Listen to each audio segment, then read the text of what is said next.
Bon, eh bien, bonsoir à toutes et à tous, et bienvenue dans cette troisième conférence de la journée, dont la thématique sera un pan de l'histoire du jeu de rôle, à savoir l'histoire du jeu de rôle en France.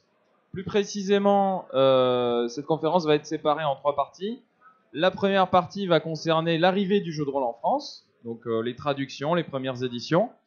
Ensuite, nous aborderons la création de ce qu'on appellera la French Touch, donc la véritable identité française. Et enfin, on terminera la conférence avec une petite session de questions-réponses si vous avez des choses à demander. Donc,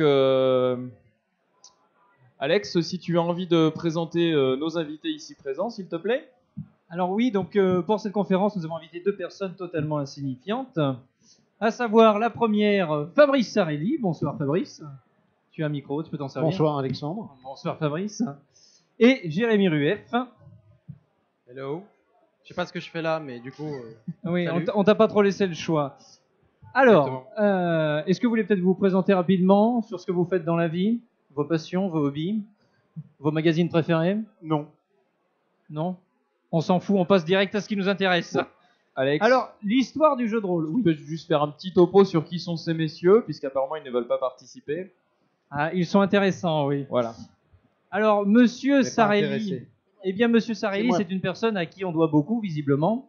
Un petit Vu peu, que c'est à lui qu'on doit en partie le fait que le jeu de rôle va soit arrivé sur notre territoire. en partie. Oui, en partie. Je ne dis pas que c'est que lui, mais bon, il y a œuvré quand même. En fait, c'est faux. Hein. Je ne suis pas à l'origine de l'arrivée du jeu de rôle en France. Moi, j'ai pris le train en marche. Mais le jeu de rôle est arrivé en fait de façon structurée à la fin des années 70, à la toute fin des années 70. Les premiers clubs se sont montés un peu partout en France, mais le principal était le mythique club de la rue d'Ulm qui s'est monté en 79 à Paris. Et à partir de là, les joueurs ont essaimé en province et ont ouvert petit à petit des clubs en fonction des endroits où ils faisaient leurs études. Et à l'époque, il n'y avait pas d'importateurs ni officiels ni officieux. C'était juste des magasins qui commandaient en direct, principalement dans d'autres magasins, soit anglais, soit chez des distributeurs américains. Mais il n'y avait aucune réelle structure. Je développe encore ou... Oui. On va y venir, on va y venir. Ouais, juste pour terminer sur les présentations, nous avons aussi donc Jérémy Rueff ici présent, qui comme on dit, directeur éditorial chez Écurie de GA Cessico, c'est ça? Ouais, on peut dire ça. Enfin, je suis éditeur tout court. Voilà, tout À la simplement. limite, c'est ça. Et que actuellement, donc, tu as cette année, tu as permis le lancement du financement qui a abouti de la traduction française de la série de livres Designer and Dragons. Et il me semble que tu as aussi un petit projet en cours, mais nous en parlerons plus tard. Et donc, tout simplement, un grand passionné d'histoire du jeu de rôle. Et tu connais assez bien, si j'ai bien compris, la partie concernant justement le développement de la French Touch. C'est tout à fait faux. Voilà. Je connais pas bien, je suis juste curieux en fait. D'accord. Et effectivement, donc oui, j'ai négocié pour avoir la traduction de Designer et Dragon, qui est l'histoire du jeu de rôle sur les 40 dernières années, même un peu plus. Ça manquait, selon moi, dans le paysage français, donc j'ai été le chercher ailleurs. Ce qui a été ce que Fabrice a fait pour le jeu de rôle à l'origine. Et du coup, effectivement, je continue sur ma lancée avec d'autres ouvrages. Mais voilà, c'est moi là-bas, je suis un jeune rôliste en vrai. Je suis un enfant de la figurine. J'ai connu le jeu de rôle il y a 15 ans. Je peux me dire rôliste depuis une dizaine d'années.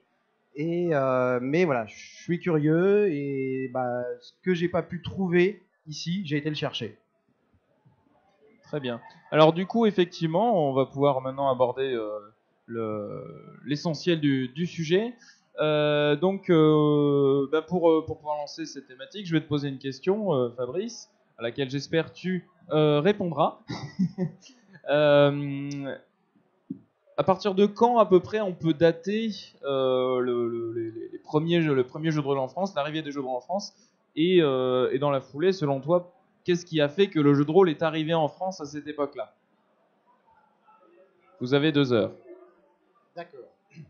Alors, comme je le disais tout à l'heure, le jeu de rôle est arrivé en 79 Certains contestent cette date parce qu'ils ont des copains qui ont fait des voyages en Angleterre où ils ont trouvé la boîte rouge et ils l'ont ramenée et ont joué avec leurs potes. Mais il n'y avait rien de structuré. Les premières structures se sont mises en place au tout début des années 80. À l'instar d'une figure qui ne fait plus partie du jeu de rôle maintenant, mais qui est François Marcella Froideval. C'est lui qui a vraiment ramené le jeu en France. C'est lui qui a créé le club de la rue d'Ulm et c'est lui qui a fondé le magazine emblématique Casus Belli. Souvent, on l'attribue à Didier Guizrix, mais Didier Guizrix, sans rien lui retirer, a été le second en fait, parce que François a été appelé à rejoindre Gary Gygax aux États-Unis pour travailler directement chez TSR, et c'est à partir de ce moment-là que Didier, qui secondait sur Casus Belli, a pris la rédaction en chef de Casus Belli et en a fait ce que le magazine est devenu. Alors, pour revenir sur le développement du jeu, ça a été principalement au début dans les milieux étudiants, puisque le jeu n'était disponible qu'en anglais.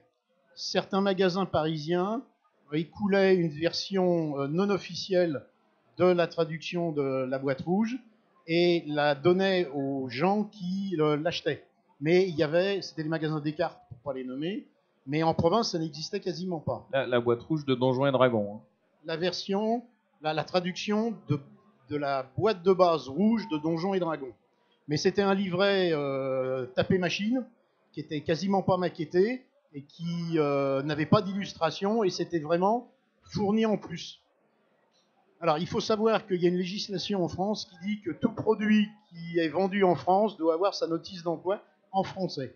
Ce qui fait que, en fait, légalement, tout produit jeu de rôle qui était vendu à l'époque aurait dû être traduit en français et n'aurait pas pu être vendu en l'état.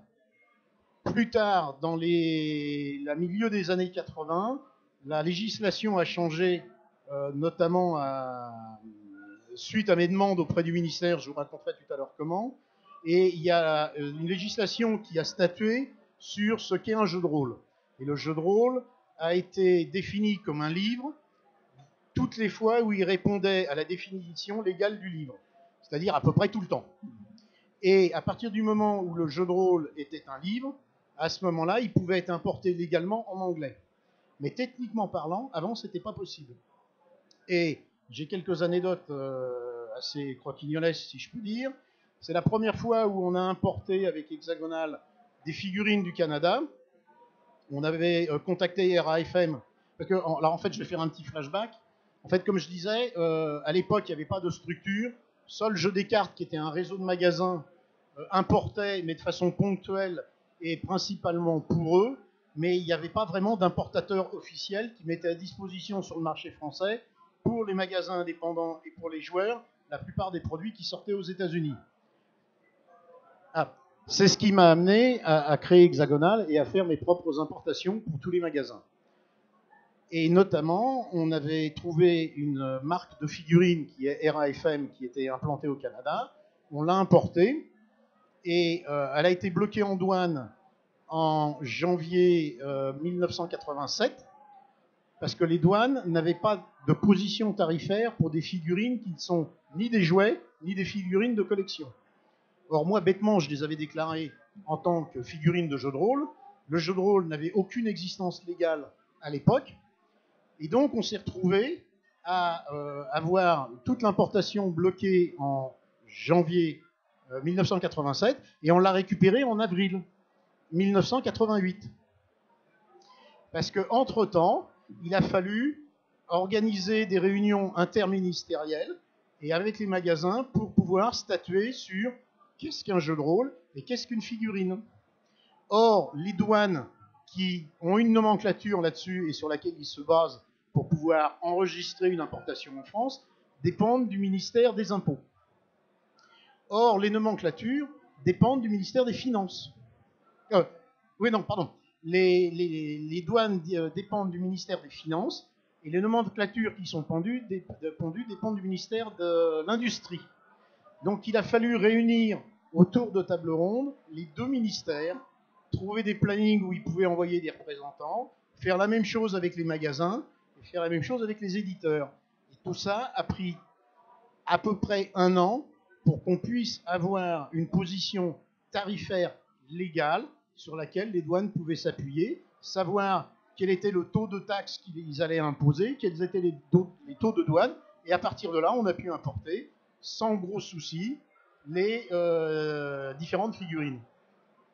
Mais là aussi, quand il n'y avait pas de statut à proprement parler du jeu de rôle, on est tombé sur des douaniers un peu bornés. Alors, je ne pense pas, vu l'âge des auditeurs, vous connaissez le sketch de Fernand Reynaud sur les douaniers, mais en fait, c'est exactement ça. J'avais importé à l'époque, parmi, je sais pas, 200 ou 300 bouquins, il devait y avoir une soixantaine de Pendragon. Je crois que c'était la 3e édition de Pendragon. Et à l'époque, les moyens étant bien moindres que maintenant, c'était imprimé en noir et blanc. Or, Pendragon, c'est sur la légende du roi Arthur, et tout le côté des blasons a une certaine importance. Et pour expliquer comment les joueurs devaient interpréter leurs personnages et quelles étaient les couleurs qu'ils avaient, dans la marge d'une trentaine de pages sur, il devait y en avoir 250 à peu près, il y avait les blasons en noir et blanc, dans la marge, avec le corps du texte sur les 2 pages, et il y avait une petite flèche qui disait « ça c'est blanc, ça c'est bleu, ça c'est rouge ». Parce qu'ils n'avaient pas les moyens d'imprimer en couleur. Et je me suis retrouvé avec un douanier qui avait fait une visite en douane pour vérifier que les déclarations qu'on faisait étaient conformes aux produits qu'on importait. Et ils nous ont tout bloqué, parce qu'en fait, ils m'ont dit « vous avez déclaré ça comme un livre, et non monsieur, c'est un livre de coloriage ». Je vous jure que c'est vrai. Là, j'ai demandé à avoir un rendez-vous avec le douanier. Et alors, j'ai cru au départ que c'était une blague. Et non, je suis tombé sur un monsieur un peu pisse-froid qui l'a pris de très haut. Et je lui ai expliqué s'il se moquait de moi. Si sur 200 pages, avoir 30 pages, il devait y avoir en tout peut-être 60 blasons, le bouquin était complètement en noir et blanc. Et si le fait qu'on indique que ça, c'était en couleur et en couleur, pour lui, c'était ça un livre de coloriage. Et il m'a répondu oui. Et donc, ça a été bloqué en douane. Il y a eu une enquête de douane qui a été faite. Et au bout de 2 mois, les douanes se sont rendues compte, en fait, que ça n'était pas un livre de coloriage. Et j'ai pu récupérer les produits. Ah, mais des anecdotes comme ça, il y en a 10 000. Il faut savoir que les douanes, c'est un univers à part. Ils sont ailleurs. À un moment donné, parce qu'on a été amené à importer à peu près tout ce qui sortait sur le marché américain pour le mettre à disposition sur le marché français. Et il y a eu différentes versions des Monopoly. Et il y a eu notamment un Monopoly Coca-Cola. Et on a importé pour un magasin qui nous en demandait 6 Monopoly Coca-Cola, qui étaient là aussi parmi 2 ou 3 palettes. Et quand on a fait la déclaration en douane, ils nous ont bloqué l'importation. Et ils nous ont dit, mais vous n'avez pas le droit d'importer des Monopoly Coca-Cola. Je fais, comment ça, j'ai pas le droit d'importer des produits Coca-Cola? Il fait non, parce que la filiale française de Coca-Cola États-Unis a posé un veto en disant aucun produit Coca-Cola ne peut rentrer en France si c'est pas nous qui l'importons. Donc, il a fallu que je demande une autorisation spéciale à Coca-Cola, qui m'a été refusée. Donc, les produits ont été détruits. Heureusement, il n'y en avait pas beaucoup, mais pour éviter que ça se reproduise, j'ai interrogé les douanes pour savoir, mais comment sait-on? Et la réponse des douanes est assez ubuesque. Ils m'ont dit, on a une liste pour ça, pour savoir quels sont les produits interdits à l'importation. Ah, je fais, très bien, communiquez-moi cette liste, de façon qu'on ne se retrouve pas dans la même situation. Et les douanes m'ont répondu, mais absolument sans rire, non monsieur, c'est une liste interne, c'est secret, vous n'y avez pas accès. Et je fais, mais comment je fais alors pour savoir si j'ai le droit d'importer un produit?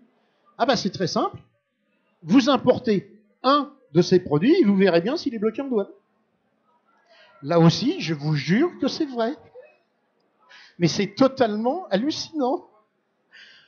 Un peu plus tard, en 1900, aux alentours au milieu des années 90, aux alentours de 1995, il y a eu l'affaire de Carpentras, Istres et autres, et Mireille Dumas et Jacques Pradel se sont délectés comme 2 abrutis parce qu'ils connaissaient strictement rien à ce dont ils parlaient.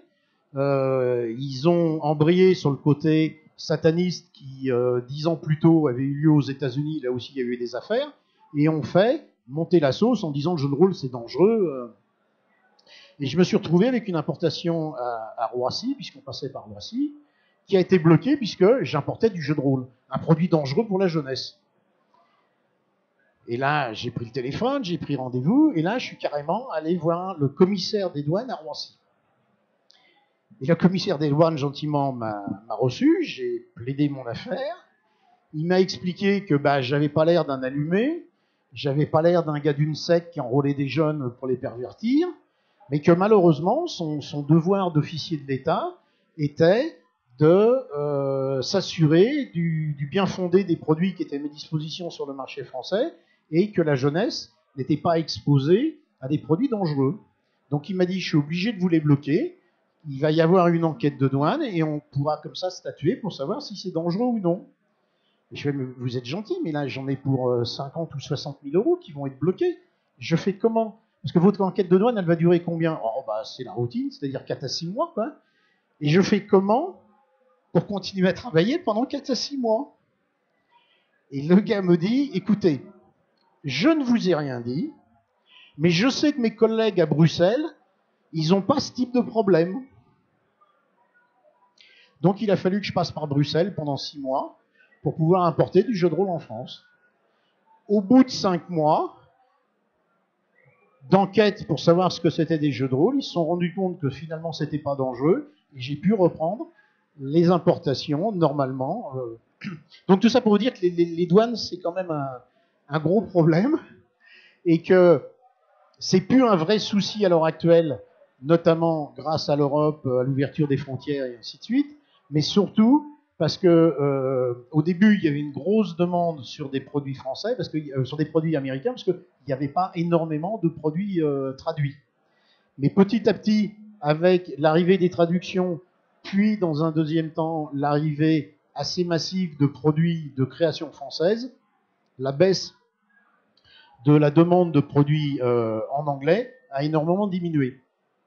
Et ça tient aussi au fait qu'au départ, les produits étaient en américain, étaient principalement joués dans les universités.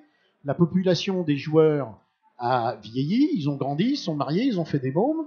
Et puis les mômes se sont mis à jouer, et là, ils n'ont pas pu jouer en anglais. Donc là aussi, il y a eu une demande qui a alimenté la sortie de produits en français, et on s'est retrouvé, c'était pour rebondir sur les clubs et le développement des jeux, avec des clubs qui au départ étaient dans des universités, qui se sont ouverts dans des lycées et dans des MJC. Est arrivé là-dessus le problème Mireille Dumas, Jacques Pradel, et j'ai pas les chiffres parce qu'on avait essayé de faire une enquête, mais tout le monde n'a pas répondu.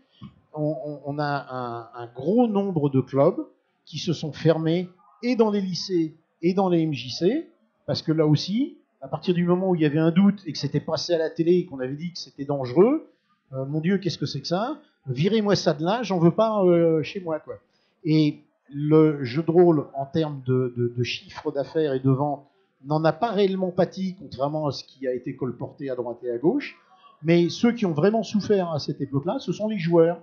Parce que les joueurs, dans les petites villes et dans les grandes banlieues pour les agglomérations, se sont retrouvés sans locaux pour pouvoir jouer. Alors, il y a eu des actions qui ont été menées, notamment par Casus, par la Fédération française qui s'était montée, par un certain nombre d'éditeurs qui représentaient un certain nombre de produits et donc un volume, qui sont intervenus auprès des autorités pour dire « attendez, c'est n'importe quoi », et les affaires, ça s'est à peu près tassé. Et surtout, on a eu le lieutenant Rastelli qui a écrit un livre qui a complètement démonté l'histoire de tous les attentats qu'il y avait eu, enfin pas les attentats, mais de toutes les profanations qu'il y avait eu et les suicides, en démontrant que ça n'avait strictement rien à voir avec le jeu de rôle. À partir de là, ça s'est calmé et le souci n'est pas réapparu. Et pour être franc, je ne pense pas maintenant que c'est une industrie, entre guillemets, installée, on sera à nouveau, on devra faire face à ce type de problème. Mais ça a été folklorique sur pas mal de points au début du jeu de rôle en France. Oui, effectivement, ça avait l'air d'être de ne pas être de tout repos. Du coup, on va enchaîner maintenant sur la création des premiers jeux de rôle français. Donc, je pense, sans me tromper, pouvoir dire que le tout premier jeu de rôle français, c'est l'Ultime Épreuve, sorti en 1983. Attention, tu Absolument. vas me corriger. Non, c'est bon. Oui, J'ai oui. eu peur. Fabrice qui est là chez Jeux Actuels. D'accord. Mais certains disent que ce jeu était plus une version française à la fois Donjons et Dragons et à la fois RuneQuest, et qu'ensuite une véritable industrie, enfin une véritable touche française, une véritable French touch s'est développée par la suite. Alors, en fait, je vais faire un petit peu d'histoire rapide sur ce que c'est, quelle est l'origine du jeu de rôle. Le jeu de rôle s'est mis en place à la suite des wargames. Les wargames, ce sont des jeux de guerre où on simule une bataille qui au départ était historique et qui petit à petit, au fur et à mesure que ça s'est développé, ont été imaginaires. Et maintenant, on a des wargames sur à peu près tous les univers qu'on peut imaginer. Mais au départ, c'était des jeux de guerre avec un camp qui battait l'autre. Puis ça a évolué, mais toutes les règles et tout le pourquoi le jeu existait étaient pensés en termes d'affrontement. Et sans rentrer dans les détails, le premier jeu de rôle qui est Donjons et Dragons, la toute première version qui est sortie, n'était qu'une version différente de ce qui existait comme wargame, mais c'était à la base les principes du wargame qui avaient été un peu triturés dans tous les sens. Je ne veux pas rentrer dans une discussion technique, si ça intéresse certains, on pourra le faire après. Mais les tout premiers jeux, et pendant longtemps aux États-Unis qui sont sortis, c'était des jeux de conflit. Ou des jeux d'énigmes qu'il fallait résoudre. Et dans ce sens-là, effectivement, l'Ultime Épreuve, c'était un jeu d'énigmes. Il n'y avait pas. La notion de rôle, en proprement parler, telle qu'on la connaît maintenant, n'existait pas dans ce type de produit. Et c'est ce qui me fait dire qu'aux États-Unis, le jeu de rôle, en fait, c'est Role Playing Game, R-O-L-E, qui veut dire interprétation, en traduit en français.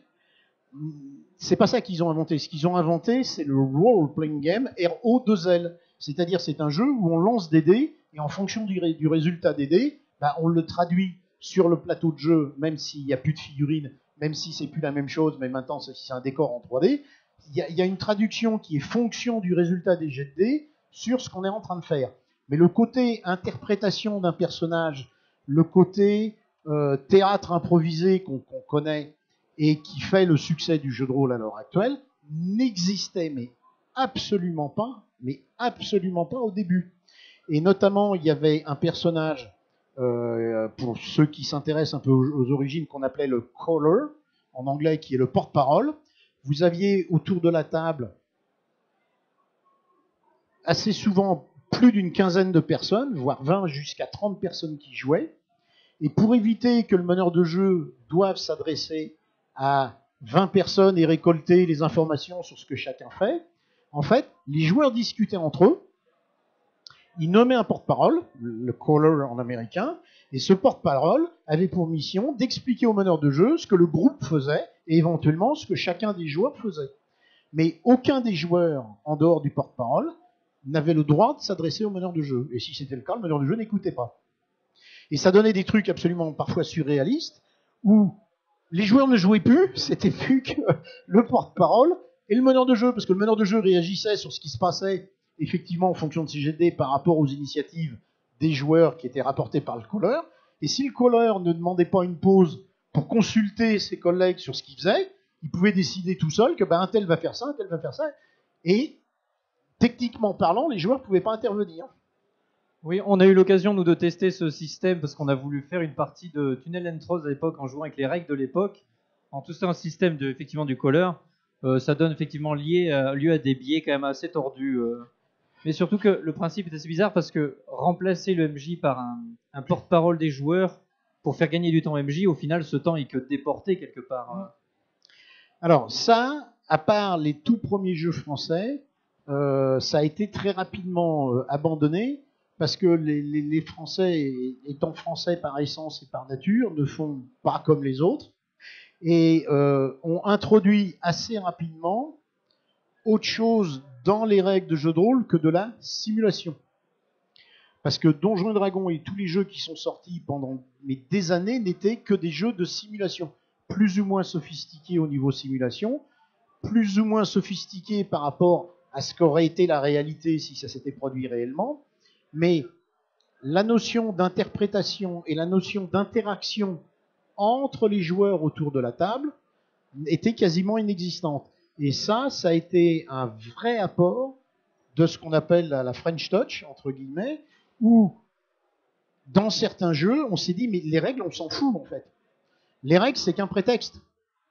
Nous, on joue pour s'amuser. On joue non pas pour recréer une situation ou autre, on joue parce que c'est un plaisir, c'est un échange, et qu'on est entre nous pour échanger. Bon, s'il faut des règles pour régler certaines situations, bah, on a un meneur de jeu pour ça qui se démerde. Après tout, c'est son boulot. Mais pourquoi est-ce qu'on irait rentrer dans du détail de création de personnages et ainsi de suite? Et il est vrai que plus le temps a passé, plus la prépondérance et la mise en avant de l'interprétation du rôle et de ce qu'on pouvait faire a pris le pas sur la technique rôlistique en termes de règles. Là, je parle trop, non Un peu. Ok, je me tais. Si Jérémy, je je peux t'écoute. rajouter quelque chose, enfin, tu me contrediras ou pas. Bon, alors, moi, j'ai commencé avec Maléfice. Oui. Maléfice, c'est 85. Personne n'est parfait. Hein. Donc, ça va, je l'assume plutôt bien, jusqu'ici. Non, c'est un excellent jeu. Et en fait, par rapport à ce que tu dis, c'est intéressant sur le côté simulation, etc. Parce que moi, quand j'ai joué à Maléfice, que j'ai créé, etc., ce côté, on crée des personnages, pas forcément pour lancer des dés, faire de la simulation particulièrement. C'est un peu ce qui m'a marqué, ce qui a, je pense aussi, marqué mon futur moi rôliste, ce qui fait que je suis là aujourd'hui, je pense.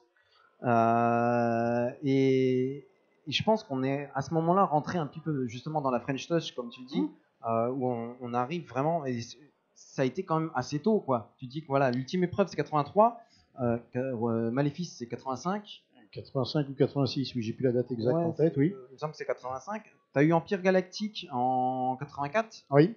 qui pour moi, alors sur le système que je connais pas, parce que on dirait voilà, c'est même plus vieux que moi, donc et j'ai pas eu l'occasion de mettre la main dessus. Et à la limite, c'est pas forcément ce qui m'intéresse le plus en termes de jeu et d'univers, mais ce qui je trouve intéressant et qui je pense indirectement a eu aussi une incidence sur la French Touch, c'est en fait c'est la culture du livre. Empire Galactique, c'est qui? C'est Robert Laffont qui sort ça sous forme de livre de poche quasiment. Et aujourd'hui, c'est un grand format. Hein. Oui, il était plus grand que ça. C'est même pas un format royal en fait. Et le truc, c'est que pour en revenir justement à ce que tu disais tout à l'heure sur l'importation, la TVA, les impôts, etc. Aujourd'hui, on a quand même dans le code des impôts un article spécifique pour le jeu de rôle. Tout à fait. Pour définir ce que c'est exactement, justement, si on met des dés, si on met une boîte, etc. Est-ce qu'on le considère comme un livre, etc. Parce que voilà, la TVA sur le livre, c'est pas la même chose que la TVA sur le jeu, ce qui fait aussi parfois un petit peu des soucis en fonction de, pour les éditeurs et les distributeurs, ce qu'on met dedans ou pas. Et à mon avis, je pense que on a eu aussi la French Touch. Elle dépend aussi beaucoup de cet aspect culture du livre à la française. Je sais pas si ce que t'en penses. Moi, voilà, mais aujourd'hui, c'est le regard que j'en ai par rapport à ce qu'on a. Et puis quand on voit aussi, même dans le public, certains des premiers éditeurs français qui ont fait des jeux qui, pour moi, sont quand même assez importants dans la culture rôliste française. Je pense notamment à Néphilim, à Hurlement, donc on va dire, pour pas les nommer, Multisim. Et quand on voit ce qu'ils sont devenus, hein, que ce soit Nemos ou Garage-Lan, il y a une culture, il y a une continuité dans le livre qui est vachement importante. Oui, je sais pas ce que t'en penses. Oui, en fait, l'américain moyen, entre guillemets, est abreuvé de culture télé et n'avait pas du tout pour habitude de lire. Alors que le français moyen, là aussi, entre guillemets, tout au moins à cette époque, avait une culture de lecture.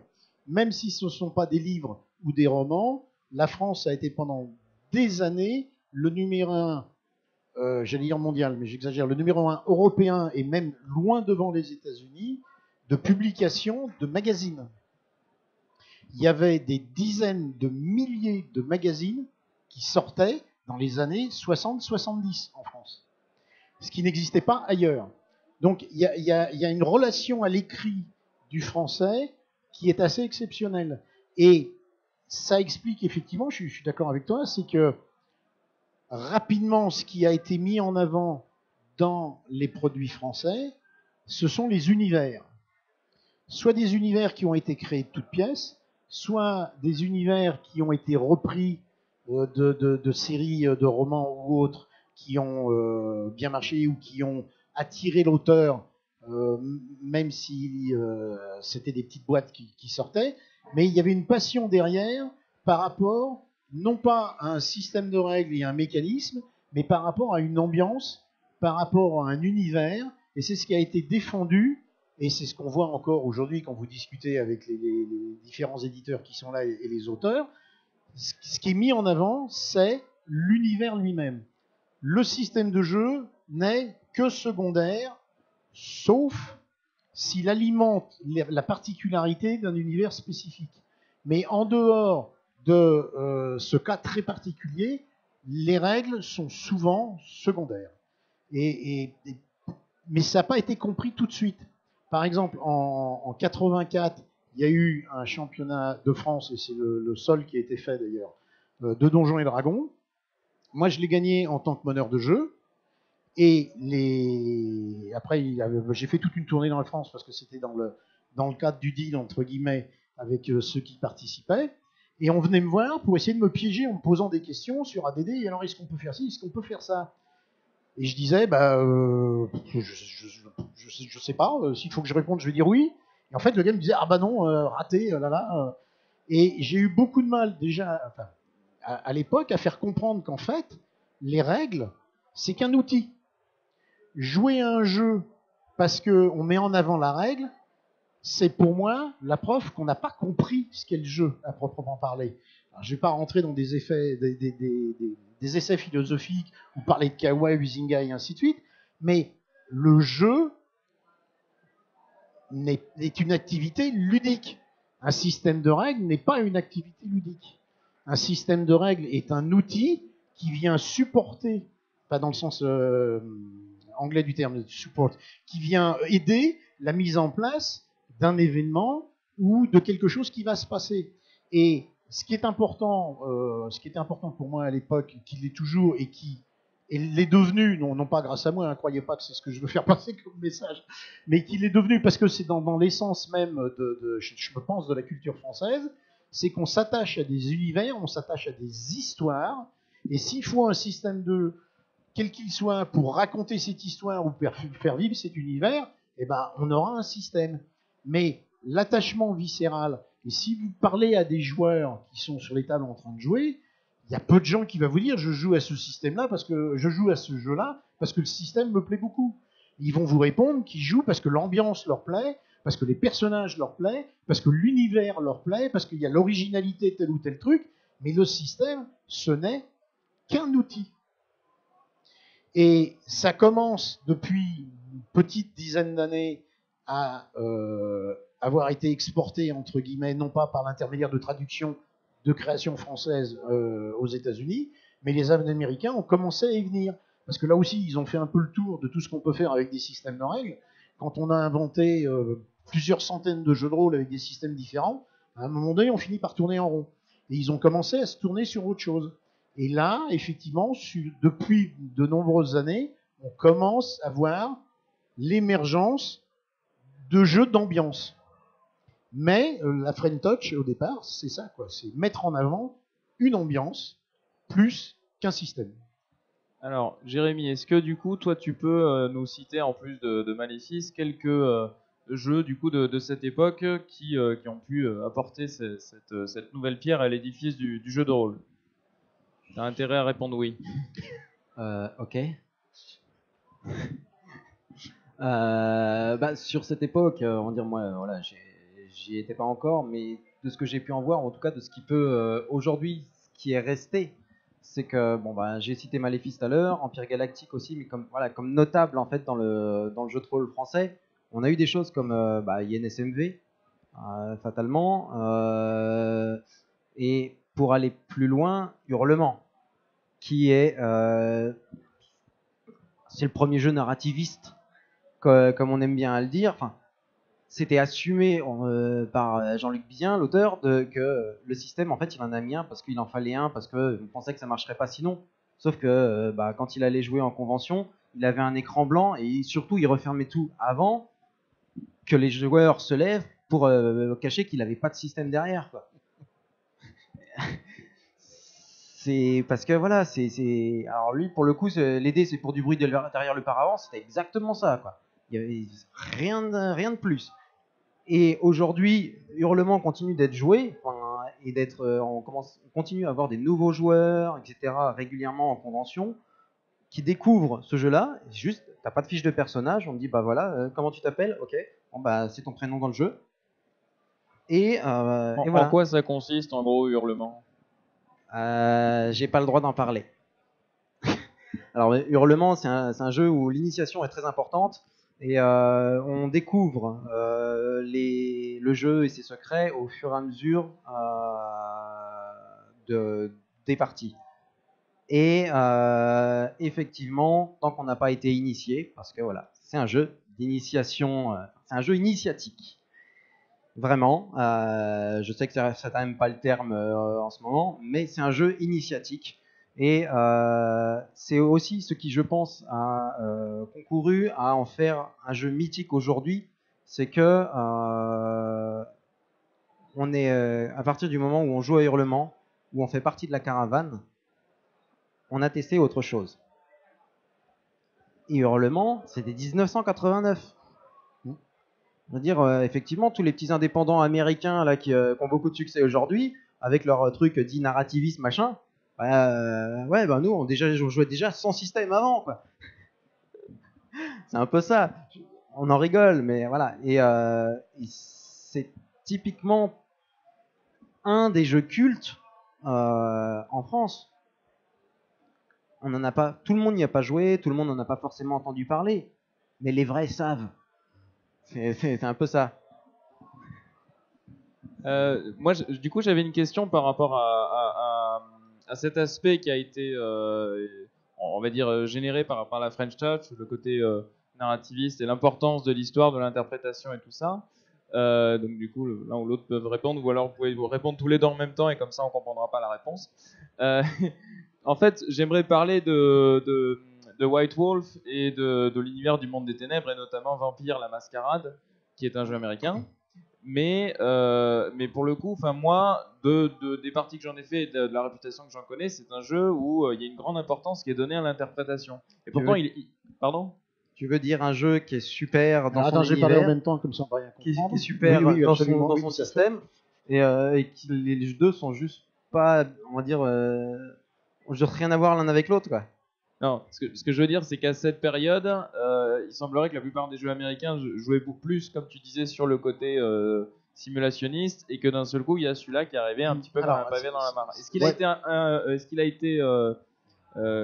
qu'il a eu comme référence le jeu de rôle français, ou est-ce que c'est là aussi un mouvement qui s'est créé là-bas, indifféremment du reste ? Vous pouvez répéter la question ?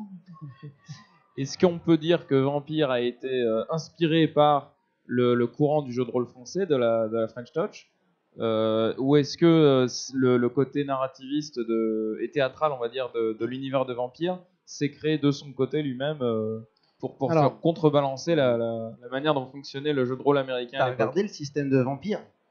Non, moi je joue sans les règles. Non, en fait. honnêtement, l'intention était là. C'était clairement l'intention de Vampire. Voilà, c'est la perte de l'humanité, etc. Tu joues, c'est un jeu de super-héros. Alors c'est plus compliqué que ça. C'est plus compliqué que ça. Je caricature. Oui, tout à fait. C'est ce qu'il m'est reproché aujourd'hui. Tu vas te faire des ennemis là.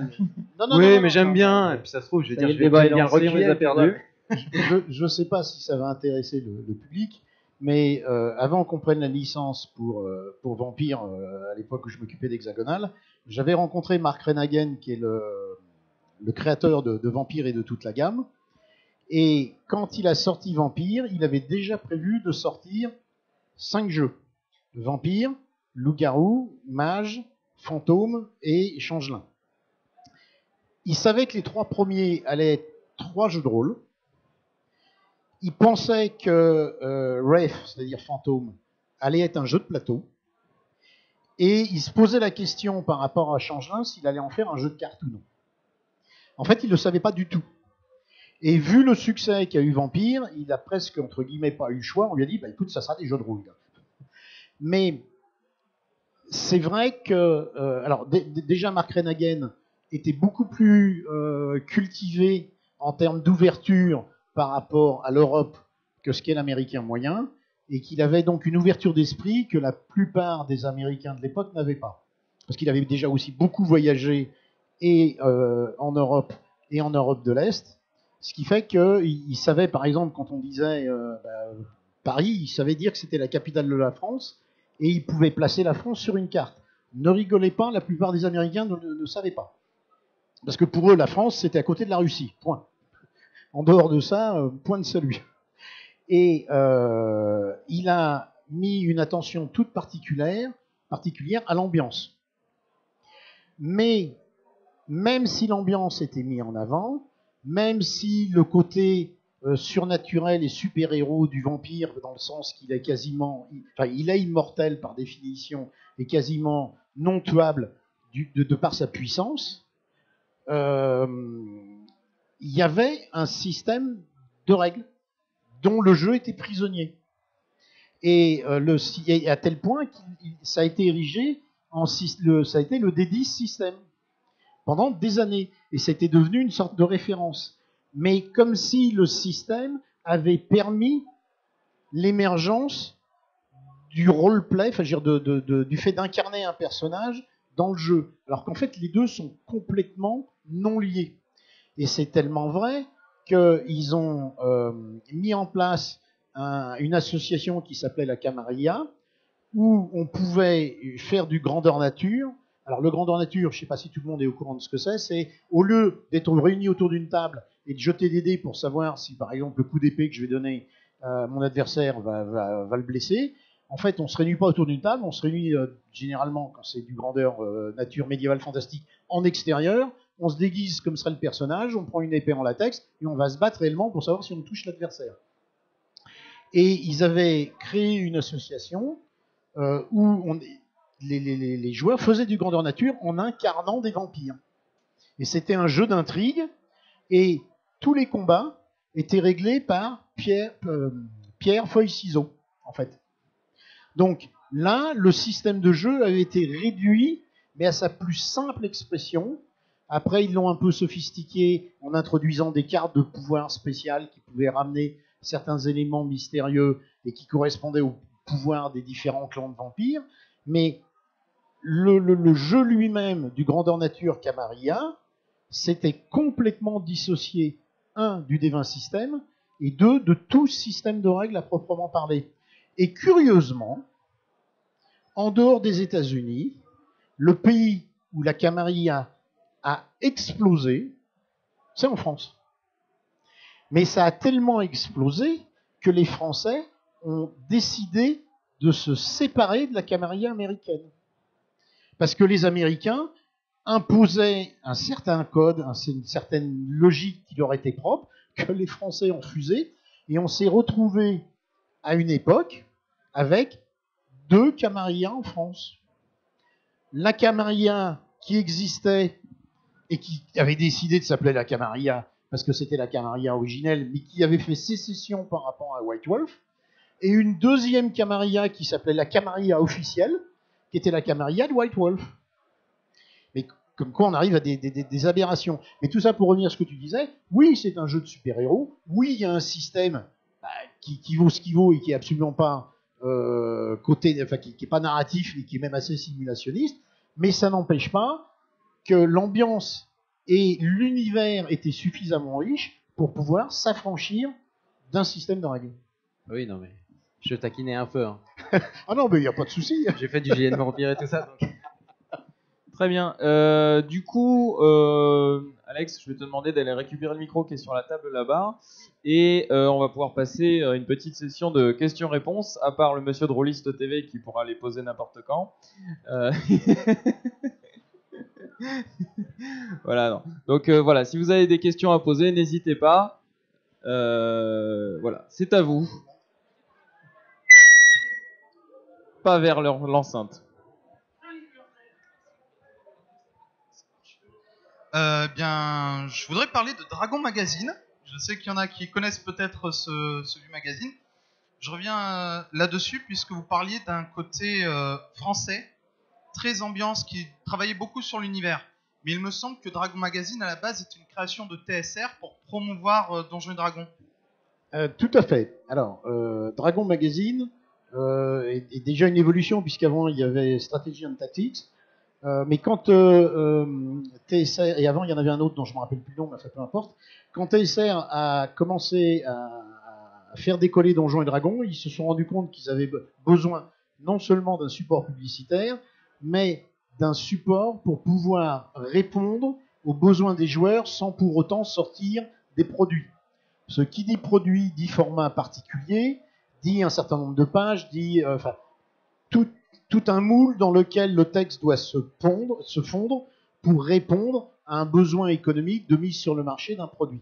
Pour s'affranchir de ces contraintes, ils ont mis en place un magazine qui était un support publicitaire, mais pas où il y avait que de la pub, puisqu'il y avait beaucoup d'éléments supplémentaires dedans.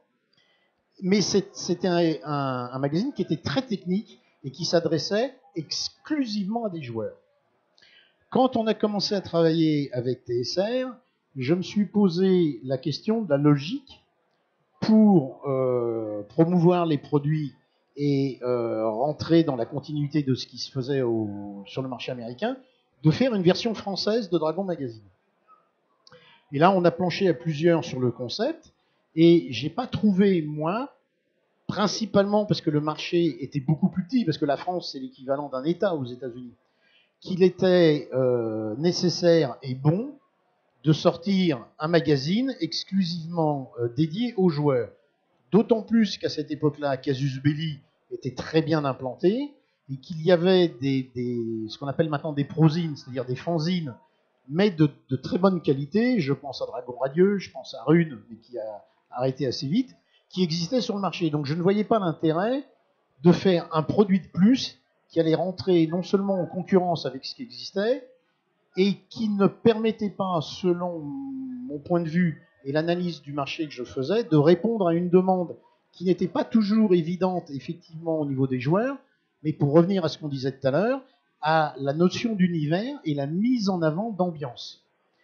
Et on a proposé à TSR un truc sur lequel j'étais sûr qu'ils allaient dire non, mais en fait, ils ont dit oui, et je pensais qu'on rentrait, pour être franc, dans une négociation de 9 mois à 1 an et demi. Et quand j'ai proposé le projet, Lauren Williams, qui était le patron à l'époque de TSR, m'a dit oui tout de suite. Et alors là, ça a été la panique, parce que nous, il nous fallait 6 mois pour être prêts. Mais l'idée de Dragon Magazine français a été de dire, il existe des univers de jeux de rôle qui sont riches en potentialité et riches en histoire à raconter.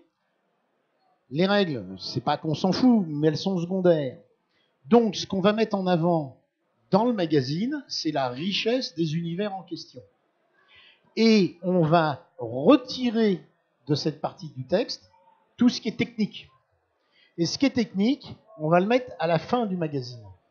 Ce qui fait que c'est un magazine qui va pouvoir être lu par des non-joueurs, puisque le contenu, c'est la revue des mondes imaginaires, va pouvoir intéresser tout public. Et ceux qui sont joueurs trouveront un complément, notamment les caractéristiques des PNJ et des monstres et ainsi de suite, dans la partie qui se trouve à la fin. Et pour qu'il n'y ait aucune ambiguïté sur le concept du magazine, on avait mis les 3/4 du magazine qui sont les univers en couleur, et la partie technique qui représentait 1/4 en noir et blanc. Ce qui fait qu'on savait vraiment dans quelle partie on se trouvait. La maquette était différente, la façon d'écrire le texte était fatalement différente, et il y avait une partie couleur et une partie noir et blanc. Voilà, je sais pas si ça répond à la question. Ok. Ok, Geoffrey, peux-tu passer le micro? Voilà, merci. Bonjour, merci infiniment. Je trouve ça absolument passionnant. J'ai toujours pensé que j'étais un imposteur dans le jeu de rôle et je viens d'en avoir la confirmation. C'est-à-dire, je pense que ma génération, celle de Colin, de Gabory, etc., on ignorait tellement de l'histoire du jeu, ce qui, en même temps, je pense, n'est pas tout à fait un problème parce que du coup, on est arrivé aussi, sans doute, avec des postures, des attitudes et des envies déconnectées de l'histoire que vous avez racontée. Et donc, les enjeux n'étaient pas les mêmes et c'est peut-être aussi pour ça qu'il y avait des trucs intéressants. Ma question, c'est, en fait, j'aimerais bien que vous répondiez à la deuxième partie de ta question qui était, est-ce que vous pensez que, en effet, l'émergence aux États-Unis de jeux de rôle plutôt d'ambiance et d'interprétation comme White Wolf a été le résultat d'une influence de ce qui a été développé en France ou, ce qui serait peut-être mon hypothèse à moi, l'évolution entre guillemets naturelle qui a eu lieu en France, qui donc aurait lieu aussi aux États-Unis? Alors, je pense que, à moins que tu veux répondre, parce que je ne veux pas monopoliser non plus la parole, mais Je Bon, serais trop tard. probablement moins Alors. bien placé que toi pour répondre. Après, peut-être qu'on a eu de l'avance en fait sur cet aspect-là. Je sais pas si c'est la taille du pays, etc. Mais sur ce côté-là, après, effectivement, même aux États-Unis, en fin de compte, toute cette veine plus narrative, etc. Même aujourd'hui, on la qualifie, c'est les indépendants. Donc ça a été, voilà, c'est pas la majorité, c'est pas le mainstream, ça reste encore une voie alternative. Et ça reste, c'est ça, une alternative. C'est pas le courant majeur. Peut-être que nous, on a fait à la française ce que les autres n'osaient pas encore faire. Et je parlais tout à l'heure d'INSMV, il y a eu une traduction d'INS en anglais qui a juste rien à voir avec la VF.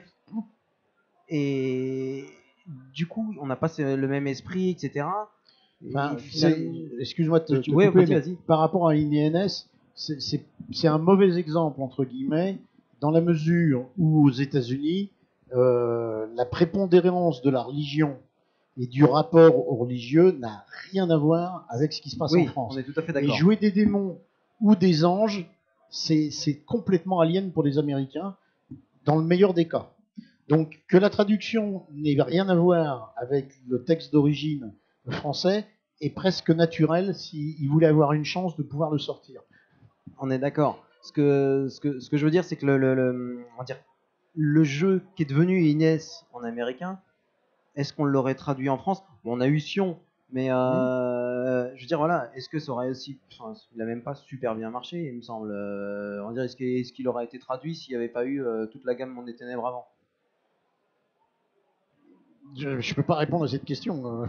Par contre, ce que je peux donner de mon opinion, c'est qu'effectivement, c'est ce que j'ai effleuré tout à l'heure, c'est que quand des centaines de jeux sont sortis en mettant le système en avant, à un moment donné, si on regarde logiquement derrière soi et l'état du marché, on va se dire, je vais peut-être pas sortir la énième version de ce système-là. Et à force de se copier les uns les autres, soit on prend un système parce qu'il existe et qui marche bien et on va lui greffer un univers dessus, soit au contraire, on va mettre en avant un univers et on prendra un système plus ou moins comme ci ou comme ça. Je pense que c'est sincèrement une évolution naturelle, comme tu disais. À un moment donné, quand on a saturé, quand on a rempli le saladier de toutes les règles qui peuvent exister, il faut bien commencer à remplir un autre saladier, quoi. Mais en France, on n'a pas eu la même évolution, peut-être parce qu'on a commencé plus tard. Encore qu'on a été le premier pays en Europe à démarrer sur les jeux de rôle. Mais on n'a pas eu cette... Alors, il y a une chose importante qui est difficile à comprendre, c'est que aux États-Unis, c'est ce que je disais tout à l'heure, le jeu de rôle, c'est l'enfant du wargame. Et le wargame, c'est une culture qui a été implantée dans l'esprit des joueurs avec une méthodologie, avec une logique et avec des implications dont ils ont beaucoup de mal, encore à l'heure actuelle, à se séparer. Alors qu'en fait, en France, le wargame, c'était une poignée d'aficionados qui représentaient rien en termes non pas d'intérêt, mais je parle en termes d'économie. Et on n'a donc pas souffert, si je peux dire, de la base installée des joueurs de wargame avec la lourdeur de leurs règles, avec l'étroitesse d'esprit de certains qui vont dire oui mais là c'était un demi-millimètre, excuse-moi, c'est pas, ça colle pas, là, tu peux pas tirer et autres. Alors je caricature, mais c'est pour faire comprendre que ce style d'approche qui est tourné règles, et à la limite on va même essayer de trouver les failles dans les règles pour pouvoir en profiter, a imposé une marque presque indélébile, dont il n'est pas évident de pouvoir se sortir. En France, on a eu la chance, de ne pas avoir cette imprégnation du milieu du wargame. On a eu la chance d'avoir un niveau, une relation à la culture du livre qui n'a rien à voir avec les États-Unis. Et donc, la maturation dont je parlais tout à l'heure et de ce que tu disais, l'évolution logique, elle s'est faite non seulement naturellement, mais très rapidement en fait. Et d'autant plus rapidement que si on avait besoin d'un produit qui corresponde à quelque chose de très simulationniste, il n'y avait même pas besoin de le créer, il suffisait de le traduire ou de le prendre en américain. Donc le fait qu'on ait commencé plus tard nous a permis de bénéficier de ce qui existait et de nous en affranchir quasiment tout de suite. Parce que la culture est différente. J'ai un tout petit point supplémentaire en réaction à ce que tu viens de dire, c'est que les tout premiers numéros de Casus Belli, la part wargame est très importante. Oui. Il y a des articles sur Amirauté, etc. Alors, oui, parce que Et ensuite, ça a disparu complètement. Parce que Casus Belli, au départ, est un magazine qui a été créé par des wargamers, pour des wargamers. Quand Casus Belli a été créé, le jeu de rôle n'existait quasiment pas en France. Et c'est devenu... Alors, François Marcela Frodeval, qui l'avait créé, et qui lui était un wargamer à la base, quand il s'est mis au jeu de rôle et qu'il a commencé à discuter avec TSR et notamment Gary Gygax pour implanter les jeux de rôle en France, monter la filiale française et le développer, avait un outil de presse sous la main qui s'appelait Casus Belli, dont il a transformé tout de suite la configuration pour le mettre en ordre de marche, pour que ça démarre tout de suite. Il avait même trouvé un local, il avait trouvé du stockage, il avait trouvé des traducteurs. Mais ça a été stoppé par les frères Bloom, et quand les frères Bloom sont venus en France, ils nous ont demandé la même chose. Et j'avais trouvé, moi, un local, j'avais trouvé des traducteurs, mais je l'avais trouvé sans savoir que François s'en était déjà occupé, en fait, parce qu'il tenait les deux complètement séparés. Et ça a été une des raisons de brouille qu'on a eu avec François pendant un certain temps, jusqu'à ce qu'on puisse se parler face à face, et qu'on découvre qu'en fait, on avait travaillé quasiment sur le même projet, quoi. Enfin, moi sans le savoir, et lui étant bien au courant, puisqu'en fait, il était directement avec... J'ai une toute dernière remarque, 30 secondes. Oui, rapidement, parce je suis quand même un peu voilà. étonné d'entendre, mais vous êtes beaucoup plus avant que moi sur la question, évidemment, donc je ne mets pas en doute ce que vous dites, mais que la French Touch, c'est le narrativisme. Parce que parmi les jeux cultes du hurlement en France, il y a Donjons il y a Rêve de Dragon, qui est vraiment pas, qui est un jeu ultra simulationniste, en tout cas où les règles sont extrêmement élaborées, extrêmement complexes, etc. Simulacre, c'est avant tout une expérience sur la règle, sur la forme de la règle, par définition, puisqu'il n'y a pas d'univers dédié. Donc je voulais discuter un tout petit peu cette opposition qui paraît un peu rapide, dire les jeux de rôle français c'est narrativiste, les jeux de rôle américains c'est simulationniste. Le format de la conférence fait qu'on doit caricaturer pour être clair, mais il y a tout un tas de nuances, et toute règle ayant ses exceptions par ailleurs, je suis d'accord avec toi. On avait juste une dernière question avant la fin, quand même. Très rapidement. Ouais, très rapide. Y a, dans l'histoire du jeu de rôle, il y a un truc que vous avez complètement oublié. Et tu parlais du livre, c'est Gallimard et l'œil noir. Parce que ça a amené des générations et des générations de rôles. Je suis sûr que si je demande, si je dis livre dont vous êtes le héros, boîte blanche, tout le monde va le savoir. Et parce que on parle du club de Ulm, parisien, mais quand on vivait en province, le seul contact qu'on avait avec le jeu de rôle, c'était dans la librairie. Il y avait les livres dont vous êtes le héros avec ses couvertures si impressionnantes et les étranges boîtes blanches qui étaient le truc d'en plus, c'est il faut y jouer avec des copains, et c'était l'œil noir. Et ça a été vraiment le Kickstarter, et là vraiment dans le vrai sens anglais du terme, du jeu de rôle en France. Parce qu'après il y a eu les évolutions. Et ça, il y a vraiment cette différence de la découverte du jeu de rôle et de l'histoire du jeu de rôle en province, où j'avais droit à j'allais dans mon magazine, mon bureau de tabac, je pouvais avoir Méga 2, de supplément de jeu stratégique qui a été un an. J'avais mon Casus Belli, Après, il y a eu plein d'autres jeux. Et puis, en jeu, les seuls que je pouvais avoir, c'était à la librairie. Et c'est Gallimard, puis qui après, à un moment, a fait Pendragon. C'est vrai, Je suis désolé, Fabrice. En fait, on a le régisseur qui a un match de poney aquatique juste après et qui va pas pouvoir continuer du coup. Donc c'est pour ça que je dois couper aussi brutalement. Voilà. Donc je suis vraiment désolé. Malheureusement, ça s'arrête là. Donc la suite l'année prochaine, hein, évidemment. Voilà. Donc merci en tout cas à Fabrice et à Jérémy d'avoir été là pour cette conférence. Oui, un grand merci. à Et puis à toi. tous ceux qui ont participé et écouté aussi. Juste une chose, si vous avez d'autres questions, n'hésitez pas, je suis juste sur le stand là-bas. Donc, Absolument. Voilà. Oui, Et- le dialogue continue en direct avec eux. Hein. Et merci à tous d'avoir été présents pour cette conférence.